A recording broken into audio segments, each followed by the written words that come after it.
Are we feeling better or worse after 3 weeks of football about all the positions on the Badgers? We're going to go through them one by one today. How do we feel after 3 weeks? Where did we improve? Where did we exceed expectations? All of that and more in today's Locked On Badgers. You are Locked On Badgers, your daily podcast on the Wisconsin Badgers. Part of the Locked On Podcast Network, your team every day. What is going on, everyone? I'm your host, Ryan Herrings. Thank you for tuning in to Locked On Badgers, your team every single day. Excited to have you here. Big show. Today's show is brought to you by BetOnline. BetOnline has you covered this season with more props, odds, and lines than ever before. BetOnline, where the game starts. And we're going to talk about it. We got Justin on the show today.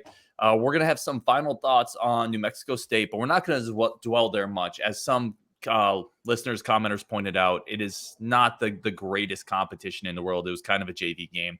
And then we're going to get into really the meat of the show, which is after 3 weeks of football, position by position, are we better than what we thought we were at some of these spots? Are we worse? Are we about the same? Justin, I want to start, though, like I said, New Mexico State, any big takeaways you had from that game? Did it mean anything at all to you?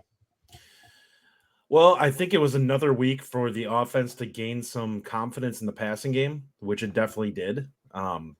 We got to see Burkett even get out there and put the ball up in the air a few times, which I think is a big deal. Like, if he's going to be number 2, you have to get him some live reps where he's throwing the football and seeing things, because if God willing, it doesn't happen.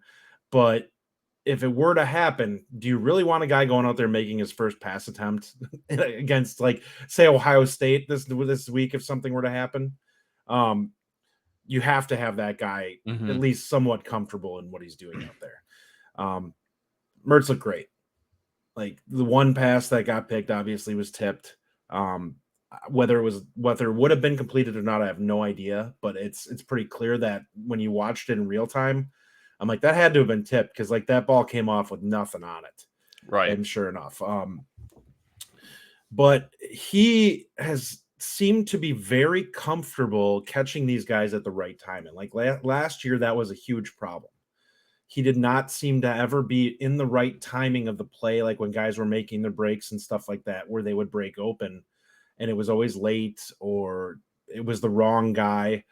And he just looks incredible so far this year. And I realize this wasn't a great team that we were playing against, but the thing I take away from it is looking at it, I'm like, we have guys running free a lot of the time, and it's hard to tell how much of that is the passing game doing a really good job of getting guys open, or is the the team they're playing against is bad. We'll find out a lot about that this next week. Right. It can be, a lot of these things can be both too. It can definitely be. It's never, I'll say this, it's never 100% one or the other. It could be 80% New Mexico State's terrible, 20% our passing game's better. But even against the teams last year that weren't great teams, we did not see receivers open like this constantly. Like, there's a big difference in what we're seeing in terms of the receivers. Running game looked a little bit better. I would have liked to have seen Braelon have a little bit more success. Like, it seems like he's breaking one big play, and then there's a lot of like plays where it's just like he's getting 3-4 yards a pop, and it's like, I want to see him get some chunks, because like it's going to be there. He's getting hit a lot early. Like, he's not getting a lot. The line's not clearing him 2 to 3 yards before he's getting hit.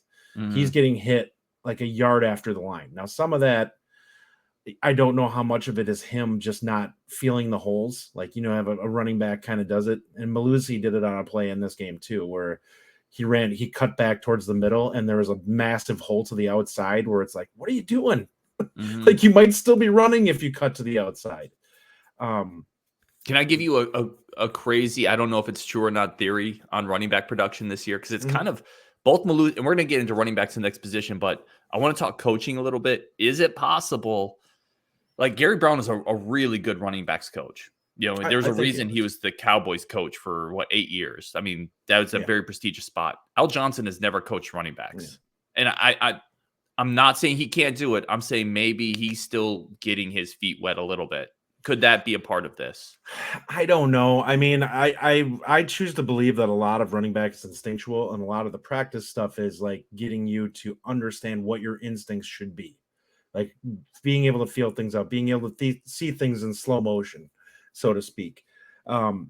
It could be, but I don't know. And I'm not I saying don't it is take away either. a ton away from this. Like, I think we will see the line play get better as the season goes on, and I think that's when we'll start to see things ratchet up a little bit. We've seen this in previous years with Badger offensive lines too, where they're not great in the first few weeks of the season. By the end of the season, they're just crushing people. And I think a lot of teams deal with that. Like, there's not that many teams in the country that are carving people up. I mean, Minnesota's about the only one, and they've effectively played 3 junior high teams this year so far. So Yeah, Cupcake Central. I would say this. I want to go back to your first point because I think it holds a lot of weight. One of my biggest takeaways from this game that I think is important, because I had several people say this game didn't really matter. And in a lot of ways, I agree with them. But to your point of getting Miles Burkett actual reps, I think that's so invaluable. Just Oh, yeah. actual take the snap, make a throw. Because, to your point, you don't want to see his first throws against Ohio State, but you Oh, yeah. also don't want to see his first throws against Iowa, Northwestern, any Big Ten team. So And you getting can him reps actually is important. evaluate him on something now. Like, it's hard to go back to the game film with a guy and be like, well, this handoff, you should have been like, Mhm. like he's going to do 200 of those, in the first few games when he starts, if he's ever a starter. Like, that stuff matters if he's getting the wrong run checks and stuff like that. But, the big thing is that he seems to look pretty good passing. I will say this, what I was saying about the passing game before, I really do think that this matters from a confidence standpoint for Mertz, because there's going to be times where he's going to need to trust his eyes against Ohio State. And when you've got a few weeks of that under your belt in real time, it makes a big Mhm. difference. And that can be the difference between him hitching a throw and being a second late on one that gets picked off in this next week, because he sees something the way he wants to see it, because he's actually seen it against another team. Going to the defensive side, I don't know By quite the way, how let I me let me feel. pause. I want Sure. to jump in here really quick. Um, I want to give the coaches. I think we need to give the coaches a little bit of credit for throwing when they were up, Yeah, because no, I definitely. I I feel love the play calling in this game. I feel like in the past, if We the would have backup ran the quarterback ball. comes in and we're up by that much, they're running the ball. I think they Well, understood that the even moment half was of important. Mertz's passes. Like, Yeah, I we think it was threw more than important. I was expecting, in this game. And it seemed like we really balanced off. There was more aggression and we were moving faster. Like, the rhythm was much better in the play calling in this game Yeah, compared I to agree. Washington State. And We maybe that's were, some of that rhythm. yeah. And I think that that's a huge deal. Like, we've seen that when teams get into a rhythm with what they're running plays, like, it just starts clicking. Mhm. And when you have it where you're like grinding the play clock down and guys are sitting there and you're running so slow, it's like, get the energy up. Like, you got to have more. And like, I think that's the kind of stuff that I think Benton meant to a point. It's like, you guys, you got to be like you create that energy. Like, all right, let's get to the line. Let's go. Nobody's saying you have to do the 17 seconds or less, or what some of those other teams are doing to knocking plays out, but getting up there and feeling like you have that urgency out of the huddle, that matters. Agreed. All right, On the coming up. Oh, I'm sorry. Go ahead. I didn't mean to cut you Well, I off. was just going to say, just real quick, on the defensive side of the ball, I think there's a few areas, and we'll cover that in the next little Mhm. section here, but definitely I have some thoughts on that after the first 3 games. I look forward to it, man. So we're going to get into that coming up next. Locked On Badgers, keeping Justin on the show. We're going to go position by position. Where are we better than we thought we would be to start the season? Where aren't we quite as good? That's coming up next on Locked On Badgers. But first, today's show is brought to you by BetOnline. BetOnline remains your number one source for all of your sports betting needs and information.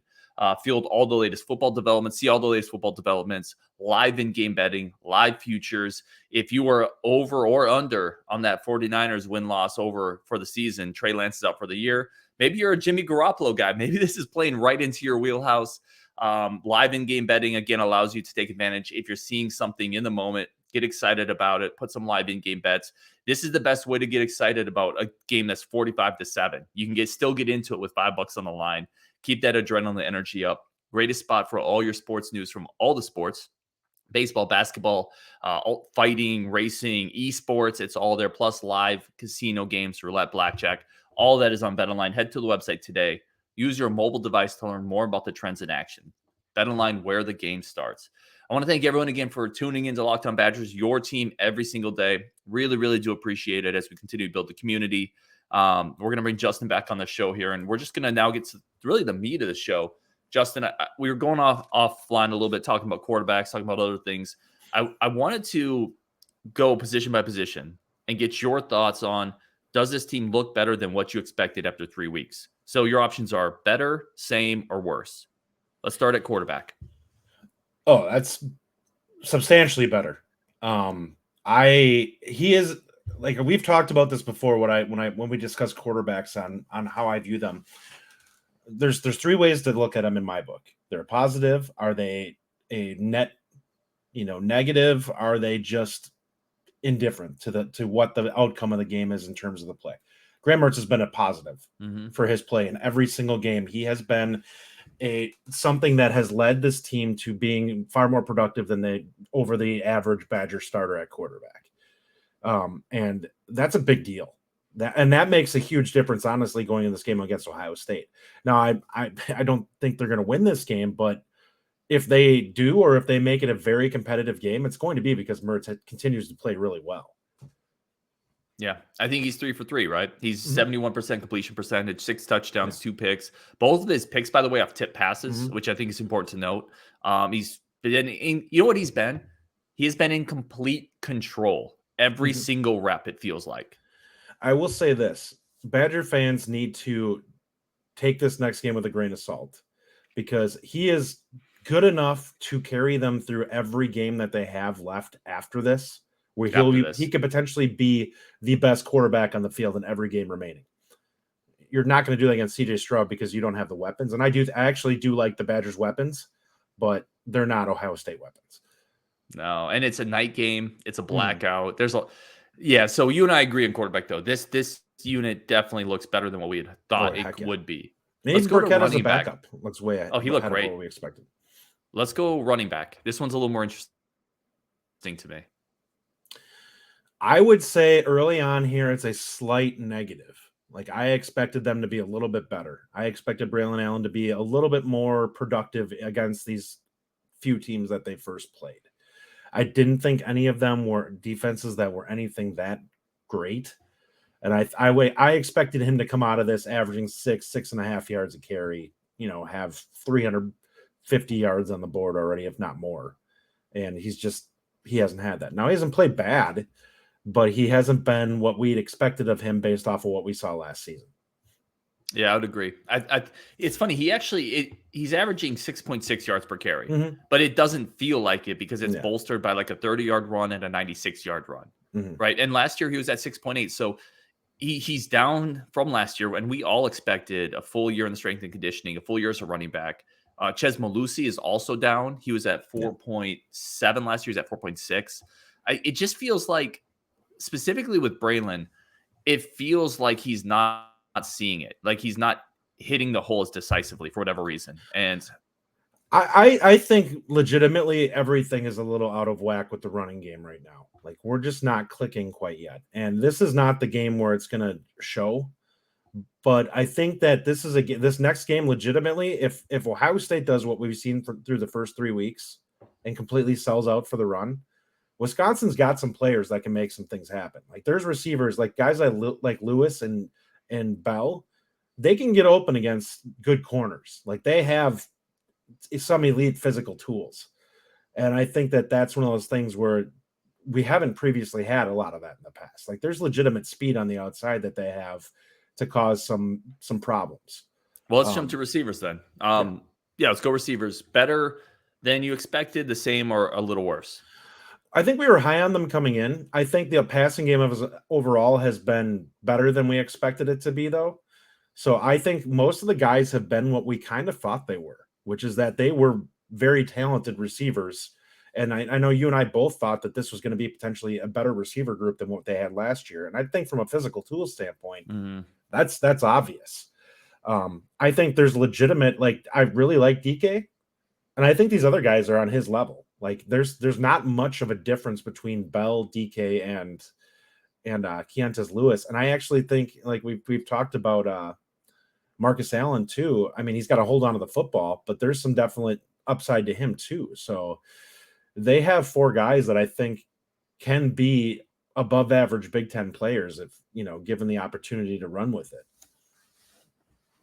Yeah, I agree. I think we were high on it, but a lot of it was unproven. We had to see it. Yeah. I think we've started to see it. Like I said, Marcus Yep. Allen needs to hold into the ball, but I don't think, and this is no shade to Danny Davis or Kendrick Pryor, who are good players. I don't think anyone would trade those two for Keontae Lewis and Skylar Bell, or Keontae Lewis and Marcus Allen, for example.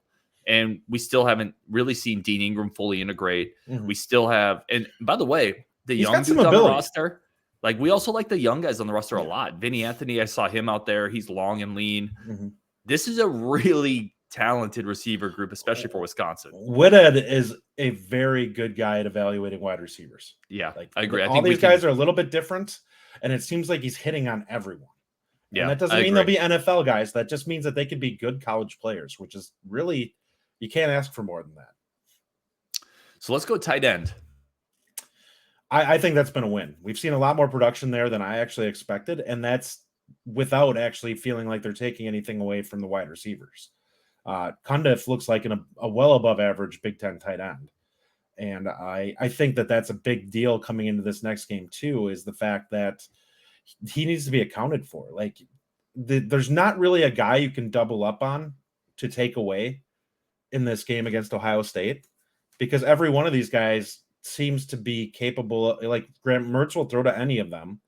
Yeah. And they all seem like they have some ability. So it's basically, you're going to probably find out who they want to pick on more than anything, or what the scheme dictates based off what the defense is showing. But yes, the tight ends have been great. And actually, Rucci has actually been really a pleasant surprise as a receiving threat.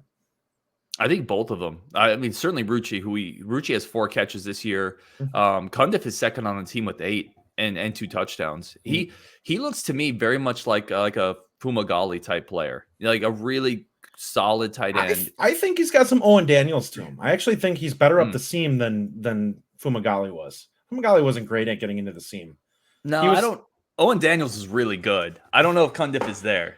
Well, no, I don't think. No, he's not. But we don't know how the rest of the season is going to play out. But I'm saying from his ability to stretch a little bit up that intermediate routes, we haven't. But either way, somebody's been great at that recently. Yeah, I mean, either way, like this has been really good. They have 12 catches between them, and it allows them to do a lot of 2 tight end sets where it doesn't necessarily mean we're going to run the ball for sure, because both these guys. Here's the other thing with both these dudes, right? Neither of them are, excuse me, Lance Kendricks, Travis Beckham, but both of them catch everything thrown to them, right? They're good hands, they're physical players, and they're tough to deal with.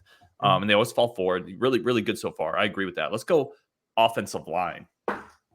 They've been worse than I expected so far. And I think that I think Bosa's still kind of feeling out who he trusts at certain spots.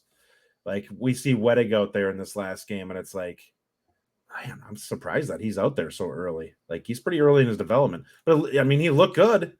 He could play. Good. Yeah. There's talent there. I think what he's finding is he's going to find the guys that show up on game day and make plays. And it's just like any other position. Like linemen are the same way. Some guys just bring extra juice when they get into the field and the lights are on. And I think that that's kind of what we're seeing. Like you have certain guys, and we've talked about this before. Line is one of those positions where how bad you want it makes a big difference.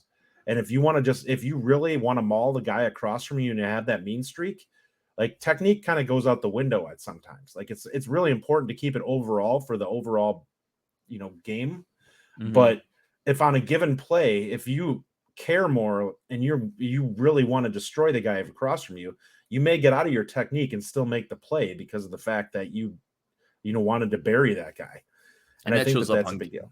Yes. Yeah, it shows up on game day. By the way, Trey Wettig looks like a water buffalo out there. I mean, he is a huge dude who, even for Wisconsin Badgers offensive line standards, he moves really well. The couple clips that I saw of him, I have to go back and rewatch them, but I thought he looked fantastic. And I think it's important to note with the offensive line, unless injuries happen everywhere, but you're still missing Riley Mahlman. That went down pretty quick. That kind of caused some flux. And Brown hasn't been terrible. Like he's not great in his pass sets. But he is one of those guys where, and I think part of it was they wanted to make sure Wettig was a little bit ready just in case, But I think that he legitimately is starting to push Brown there, and maybe he was pushing in practice already. So who knows? But hopefully Mahlman's back soon, because I actually think he's got the highest upside there. Well, and you have Bortolini getting back healthy. He was able to get into the game a little bit, so that's going to help as well. It is going to be really interesting to see. Let's say everyone gets back healthy. Malman comes back as the right tackle. Who is that number 2, right? Because it was Logan Brown. Is that now Trey Wettig? Is it Nolan Rucci? That'll be really interesting. It'll be really interesting to see. I thought Rucci wasn't Rucci number 2 on the left side. He was, but maybe you want him. Yeah, I don't know. It's very interesting. And some of those guard spots could be up in flux too a little bit. Bortolini with Bortolini. We talked about this, you and I, before the season started, how he was being really pressed for a lot of reps at center. And I thought that because he had such a high ceiling that they would probably push him over to guard once they felt comfortable with him being ready at center. Mm-hmm. And that kind of feels like what's happening here. Like they're comfortable with him now. It's like, we need to get you on the field if you're available. Because I could see him cycling in at right guard. For sure. I agree with that. And it's because I agree with you here that I thought the offense line underwhelmed really in all the games so far in the run game. I don't think they've had the physical impact they've had. And you mentioned that you think they'll continue to get better. Bob Bosted's feeling it out. A lot of young players in new spots, some injuries. I would just caution that the talent is about to ramp up dramatically that they're facing as well. So they may start gelling, but we're gonna be facing the Iowa front, Michigan State, obviously Ohio State coming up. There's some teams coming up that are not going to be easy to deal with. The barometer that you want to see is them averaging at least 4 yards a carry. If they can do that, they'll be fine. If we start dropping down below that, then it's going to be a problem against some of these teams. Passing game's really going to have to carry them. And there is something to be said for this to start the season here because of the way teams have played defense against us. It's possible, and I think there's a very good chance, if this last game was any indication, like if we get out of it real quick early, like against Ohio State, you can't afford to waste a quarter and a half running into them head on. You're going to be down 21-0 if you wait that long. You have to pass. Like if you're not hitting it on first, second down on that first drive, you have to be willing to change it up and start trying to loosen them up because they're too athletic. I agree. And low key, I think the pass protection's been better than the run blocking. That part I will agree. That has been pass protection's been great. Which we're going to move on to the defense here in a second, but that's really been one of the biggest bugaboos against Ohio State is our tackles haven't been able to hold up against their front line. Now, to be fair, the front line has been the Bosas. It's been, Young. It's been it's just a cavalcade of first-round draft picks, but the line hasn't held up in pass pro. And I think this line with Nelson and hopefully Riley Malman coming back might be able to do that. Well, and I will say this, playing an Ohio State team, this is not the 2019 Ohio State defense. Like Wisconsin can get this team on defense. Can they do it consistently is the question. Like we should put some points up in this game if we attack. I'm really curious to see how this plays out. I hope so, man. All right, well, we're going to have a lot more in that game coming up this week.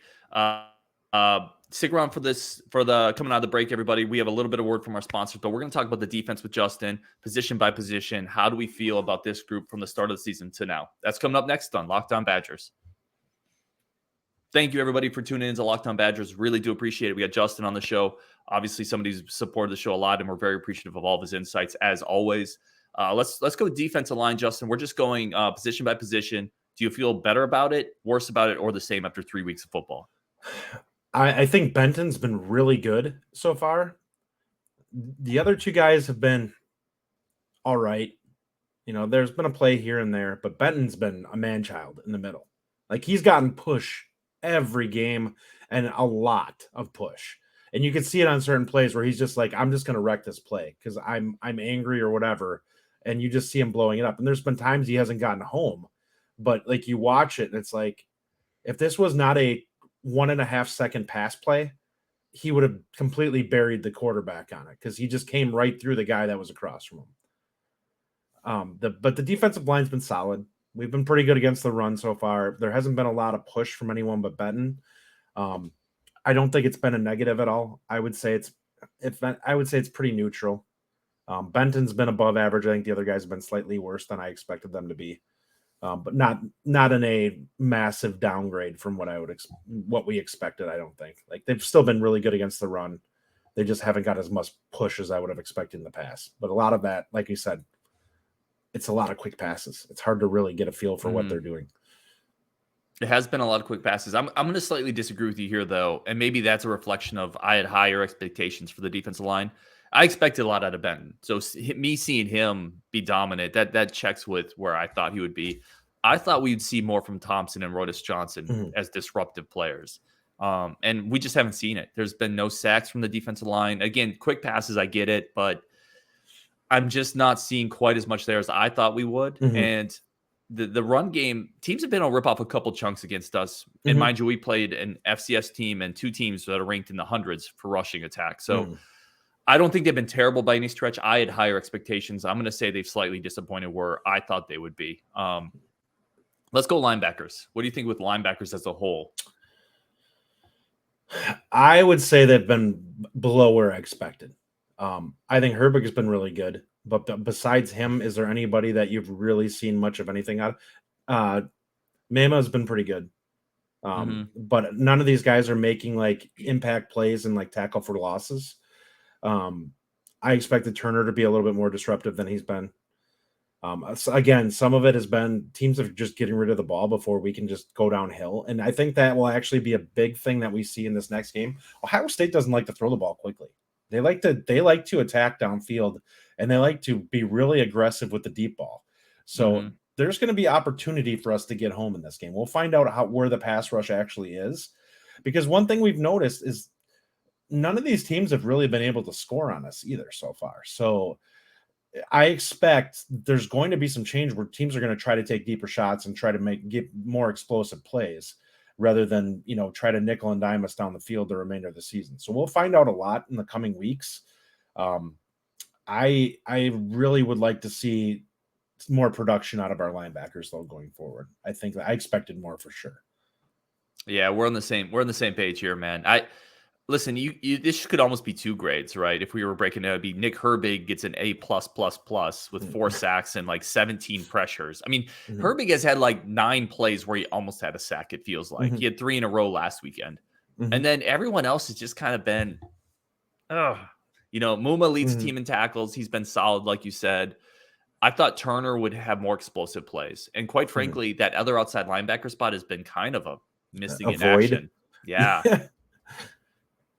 Like, I think we both expected CJ Getz to be that guy on first and second down, and then you'd see Daryl Peterson, these guys come in and make more plays. And a lot of the pass rushing situations Getz was just missed getting there, home. Though. Yeah, Peterson just missed getting home in the last game on a play. But besides that, I mean, I would like to see the stats. There hasn't been a lot of hurries, it doesn't feel like, other than Herbig. And Herbig has, like, again, it seems like a third of the time he rushes, he beats his guy pretty cleanly. He's a monster. If the other teams had the ball more against us, his numbers would be probably leading the nation right now. But teams haven't had the ball a lot against us so far this year, which has kind of helped the defense statistically, because they haven't had a lot, the teams haven't had a lot of chance to score on us or even run drives. But it also has depressed certain stats. Well, he's going to get his shot next week. Yeah. It's going to be, and which leads us into the secondary, right? Better than you thought, the same about what you thought, or a little worse than what you thought? I'm going to give this an incomplete, because without Smith, I don't really know what to fully make of it. There's guys playing who we didn't expect to be out there. Hallman's actually played pretty well. I think Jay Shaw is rounding into shape. They're getting better as the season seems to be going on here, which is a big deal. Latu has looked really good at times. It's kind of like what you and I were talking. We expected it was going to take a few weeks for them to start kind of getting things together. I liked seeing multiple turnovers this last game out of the secondary. A couple picks by the linebackers, and then one Shaw almost had one where he came up and he's starting to make play. Like, he's starting to show up on game film. You're starting to see some things out of him where he's making plays, and that's a big deal. And same with Hallman. Like, he was out ahead on that one that he picked off. Now, I think we can both argue that may very well have been pass interference. Got a little grabby. But he was in position. The receiver didn't even have a chance at the ball. Like, it was either going to be an incompletion on that one or a pick. It's nice to get Dort back as well. Get him in the fold. Obviously, the 6-year senior. Or Clark, sorry, I meant Justin Clark. Yeah, thank you, not Dort. I would say they're right where I thought they would be. I kind of expected some miscommunication, some issues, a lot of new players. they started a little shaky, but we've had 5 interceptions from defensive backs up to this point. I think we've seen some of the young safeties play really well. Zachman's played well. I love Latu. Listen, I love him, even though he goes so fast. He at times misses some tackles and some hits. Like obviously the big one on Nakia Watson. You know what he's kind of like, except he makes more impactful. You remember when Nelson used to just fly up to the line of scrimmage and miss players? Except Nelson also didn't blow people up occasionally. Well, and Latu takes much more direct lines to whoever he's just a bigger, more Reggie Pearson. He's kind of that's maybe a better one. He's got a little Reggie Pearson in him. Except Pearson actually killed people. Well, yeah. But yes, I understand what you're saying. Like Latu is in that trajectory coming up where he's getting to the point where he's starting to attack people. I think he's been really good. So the secondary has been right about where I thought they would be. This weekend against Ohio State is going to be a gigantic test. It will be. I am really curious if we can get some pressure. If you're going to see just how good Stroud is at picking up on deception and stuff like that, because you know that Jimmy's going to be messing with him on the back end. Like he's going to be showing all sorts of looks back there. And if Wisconsin can get a couple of turnovers, it will be huge in that game. I can't wait, man. I hate playing Ohio State, but I love hate it because I always try. You always think that it's the barometer. Like if there's Wisconsin a way that wins this game, it's like huge implications for them. You always think that there's a way that they could get in there and figure something out. And then they beat you by 17, which is the line. So appreciate everybody tuning in. A ton more coming up this week. We're going to have a crossover with the Locked On Ohio State team. Probably get Levis back on the show, the Ohio State fan that was on earlier. Definitely talk to Justin again.